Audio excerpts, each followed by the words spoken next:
안녕하세요. 김동섭입니다. 8월 25일 아침 시작하도록 하겠습니다. 지난주 금요일날 잭슨홀 미팅이 있었죠. 미국 시장에서는 이 잭슨홀 미팅에서 제롬 파월의 발언을 기다리는 모습이었는데요. 제롬 파월이 금리 인하에 대한 뷰를 어떻게 가져갈까에 대한 생각이었었는데 금리 인하에 대한 비둘기적 발언을 하면서 시장이 급등을 했습니다. 다우가 사상 최고치가 기록했고요. 나스닥은 4일 만에 상승을 한 1.9% 오르는 상황이었습니다. 파월이 발언한 것은 이런 것입니다. 정책이 긴축적 영역에 있는 상황에서 아마 관세 정책을 말하는 거겠죠. 기본 전망과 변화하는 위험의 균형은 우리의 정책 기조 조정을 정당화해 줄 수 있다. 이렇게 표현하면서 금리 인하의 기대감을 키우는 상황이었습니다.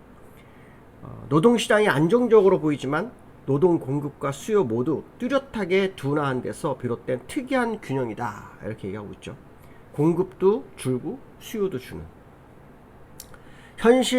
이게 이제 현실화 된다면 이는 급격히 늘어나는 해고와 실업률 상승 형태로 매우 빠르게 나타날 수 있기 때문에 금리 인하를 통해서 시장에 자본을 공급하겠다는 거죠. 근데 저는 이제 걱정을 좀 많이 하는 부분인데 그 부분은 그때 가서 봐야겠지만 일단 9월달에 금리 인하 0.25% 가능성이 지난번 100%에서 75%로 갔다가 다시 85%로 올라왔습니다. 근데 이제 관세 부분이 3분기에 본격화된다라는 게 이제 정설이거든요. 근데 저는 그 지난번에 이런 얘기를 했어요. 그 연준 내부에서 금리 인하를 요구하는 사람 4명이 있다. 그쵸? 스페인 베란, 그러니까 미국 대통령이 지명한 이사, 크리스토퍼 몰러, 미셸 보만 부의장, 그 다음에 레펠 보스텍 그 애틀란타 연원 총재, 이렇게 4명이 이제 금리 인하를 얘기하고 있죠. 특히 애틀란타 연원 총재 같은 경우는 이런 얘기를 했다고 했죠. 일단 금리 인하하고 상황을 보고 대응하면 되지 않느냐, 이런 발언을 했어요. 저는 이제 그거에 포인트를 맞춰서 이게 어쩌면 제롬 파월이 생각하는 부분일 수 있겠다는 얘기를 제가 한번 해드렸죠. 근데 역시 그러한 부분이 반영되는지 일단 시장에 이제 비둘기적 발언을 했어요. 근데 저는 이제 우려되는 게 좀 아까 말씀드리다 말았던 게 뭐냐면 이 인플레이션이라든가 지금 생산자 물가가 높아지는 이유는 원자재 가격과 저는 관련이 있다고 보거든요. 여기 보면 노동 공급도 수요도 못 뚜렷하게 둔화된다는데 이 노동 공급이지만 수요가 줄어드는 이유는 생산하는 기업이 원자재가 높아서 가격이 올라가게 됐을 때 제품이 판매가 안 될 경우를 대비하는 부분인 거거든요. 그래서 노동을 줄이는 거거든요. 수요를. 근데 공급도 준답니다. 이건 너무 특이한데 어쨌든 그런 상황이기 때문에 사실 금리 인하가 이걸 해결할 수 있겠느냐. 물론 뭐 정부에서 정책 보조금, 고용에 대한 정책 보조금을 주고 그로 인해서 고용을 뭐 더 늘리겠다 한다면 뭐 이해가 되겠지만 원자재 가격이 올라가고 제품 가격이 올라가서 생산이 소비가 덜 될 걸 대비해서 자기 생산을 줄어들 거라고 생각하기 때문에 취하는 액션인데 이게 가능할까라는 생각이 드는 겁니다. 금리 인하로 이걸 극복할 수 있겠느냐. 물론 뭐 저는 예측일 뿐이기 때문에 답은 없어요. 하지만 과거의 금리 인하는 결국 그 집에 돈이 없어서 못 쓰는 때잖아요. 서브프라임 모기지가 저신용자들에 의해서 서브프라임 모기지 터진 거잖아요. 저신용자가 그 대출금을 못 갚아서 주머니에 돈이 없으니까. 그러니까 시장에서 금리를 낮춰가지고 돈을 좀 여유를 준 거잖아요. 서브프라임지. 그 다음에 코로나 때도 다들 장사가 안 되는 거잖아요. 움직이지는 않으니까. 그러니까 돈을 풀어 쓸 수 있게끔 유도를 해준 거거든요. 그러고 나니까 이제 인플레이 터져서 그걸 다시 끌어당겨가지고 인플레이 낮춰주는 그 작업을 한 거, 그때는 그게 맞아요. 근데 지금은 사실 관세 정책이라는 게 여기도 말하잖아요. 정책이 긴축적 영역에 있는 상황이라잖아요. 정책이. 이 정책이 관세잖아요. 그럼 이게 물론 뭐 이 관세뿐만 아니라 뭐 지금 그 금리가 4%이기 때문에 그 부분도 긴축일 수 있어요. 네, 그 부분도 긴축일 수 있어요. 근데 사실은 이번에 이 금리 인하라든가 이 금리 인하를 멈췄다든가 하는 그런 부분은 전부 관세와 관련이 있기 때문에 이 정책은 아마 그 정책일 확률이 높다고 판단하는 거거든요.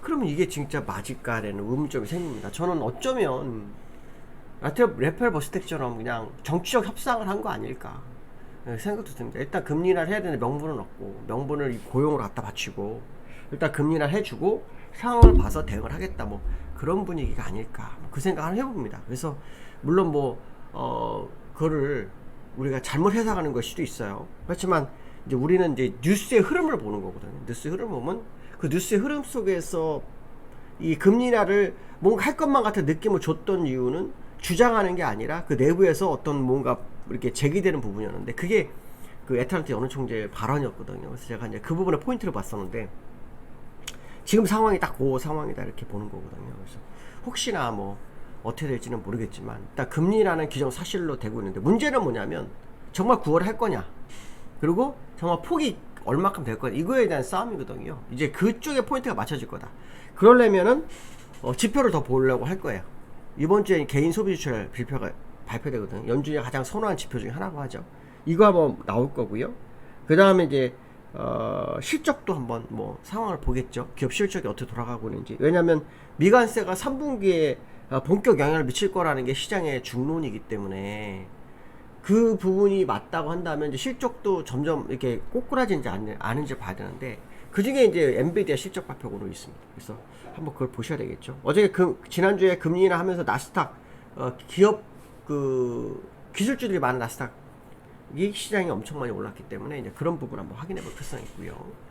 나스닥과 다우의 흐름을 보시면 다우는 올라섰죠. 또 여기 가다가 올라섰습니다. 상당한 의미를 부여할 수 있습니다. 왜냐하면 월봉상으로의 변화, 제가 이번 주 중에 아마 공개 방송 할지 생각해보면 하게 된다고 수요일이나 목요일쯤 하게 될 것 같은데, 상황을 좀 보면서 말씀드리겠습니다. 그 다음에 나스닥 조정 주던 거에 절반 이상 되돌렸죠. 네, 되돌렸습니다. 그래서 일단 이 모습은 상당히 의미를 부여하고 있고요. 일단 분산 과정으로 예상했던 부분을 돌파가 됐어요. 다우가. 이렇게 되면 월봉상의 그 슈팅 자리까지 갈 수 있는 공간이 열렸다라는 거 생각한다면, 국내장도 그 영향을 좀 받을 수 있겠다 생각을 좀 하고 있고요. 특히 국내장은 이제 삼성전자가 되게 중요한데, 지난번에 제가 아침 시황에서 그랬을 거예요. 한 증권사에서 삼성전자의 목표가를 높였다. 그러면서 뭐라 그랬냐면, 그 정치적 리스크가 많이 그러니까 어떤 정치적 리스크가 많이 사라졌다. 왜냐하면 미국에서 삼성전자의 지분 요구하는 부분이 있었기 때문에 이 부분이 상당히 영향을 미칠 수 있다, 그런 얘기를 했었죠. 근데 HBM 출하가 전기보다 2배 정도 늘어날 거라는 어떤 리포트가 나오면서 다른 증권에서도 목표치가 9만원을 제기하는 기업이 생기기 시작했어요. 그래서 오늘이나 요 근래의 근거래 시간에 그 지난번 여기 저항대, 제가 중요한 저항대라고 말씀드렸죠. 요 저항대에 맞았던 요 가격 74,400원 돌파하는지 한번 보셔야 될 것 같습니다. 이게 만약에 가능한 상황이 될 수 있다. 왜냐하면 증권사에서 그 매수 시그널을 주는 과정 속에서 포인트가 뭐냐의 싸움인데요. HBM 출하를 언급했다라는 것은 삼성전자가 이제 HBM에 대한 어떤 기대감이 반영이 되기 시작했다는 쪽이기 때문에 우계 시장에 오늘 어떤 영향을 미치는지 한번 지켜볼 필요성이 있겠다, 이런 말씀 드리고 싶고요. 그 다음에 지난주에 그 외국인이 2천억을 매수했어요. 내리 매도했었죠. 내리 매도하다가 매수로 전환했어요. 기관은 오히려 이 내리 매도를 매수로 전환했고요.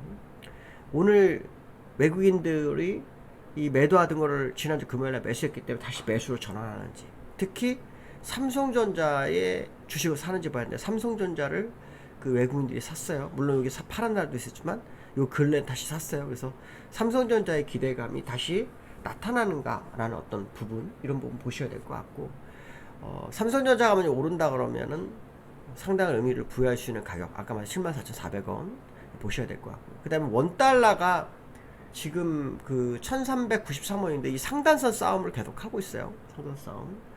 근데 이제 이 변화가 나오는 날이 9월달 정도 되거든요. 9월 말 정도 될 것 같은데, 그때의 변화를 한번 확인해 볼 필요성이 있는데요. 그때까지 우리가 봐야 될 것은 뭐냐면, 상단선과 하단선의 중간값을 깨느냐 안 깨느냐를 봐야 됩니다. 그게 한 1360원대거든요. 그래서 그 흐름을 계속해서 지켜보는 그런 상황이 있어야 되겠다, 이런 말씀 드리고 싶습니다. 오늘 여기까지 하겠습니다. 또 오늘 또 위클리 만기인데요. 변동성이 얼마나 있는지 한번 봐야 될 것 같습니다. 감사합니다.